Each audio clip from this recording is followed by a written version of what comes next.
Olá, meu nome é Elaine Maria Almeida Nogueira, eu sou estudante de Engenharia Civil na Universidade Federal do Recôncavo da Bahia e sou bolsista PIBIC-FAPESP. O meu trabalho fala da avaliação da influência temporal diária na qualidade das imagens obtidas pelos sensores termais na identificação de manifestações patológicas e das edificações. Ele foi realizado por mim, Elaine, e pela minha professora orientadora, doutora Alexandra Cruz Passuelo. Na engenharia, nós conseguimos ver hoje um avanço de técnicas de inspeção. Dentre essas técnicas, nós temos a utilização da termografia infravermelha, a qual permite a visualização do gradiente de temperatura dos materiais, favorecendo a análise das manifestações patológicas e posterior identificação de anomalias em edificações. Aliado a isso, nós temos a utilização de drones, os quais permitem alcançar, utilizar essa termografia em locais de difícil acesso, como, por exemplo, em fachadas de grandes edifícios.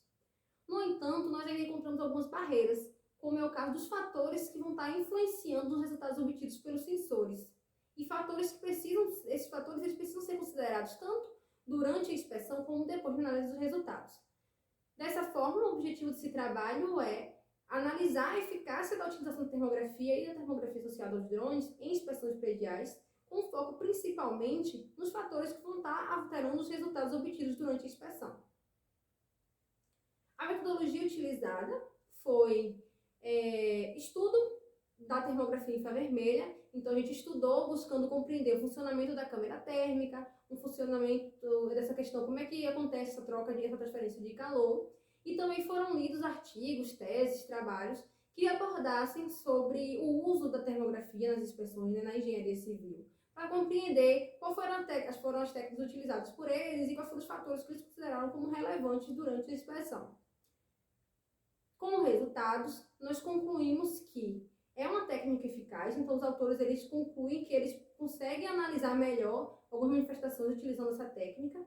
A gente conseguiu também ver que eles conseguiram identificar algumas anomalias, principalmente em locais que têm a presença de umidade.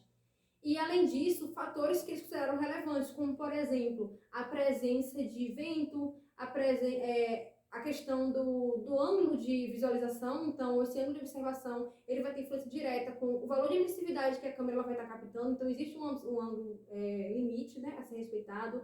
A distância entre o objeto que está sendo visualizado e o sensor, que está gerando o termograma. Então, isso também é importante ser considerado. E também a questão do horário de realização da inspeção. Alguns autores, por exemplo, eles citam achar melhor o horário da manhã e da noite, pois o calor que foi irradiado, por exemplo, no caso das fachadas, ele já foi parcialmente ou totalmente dissipado, então ele não vai influenciar na análise dos termogramas, nos dados obtidos.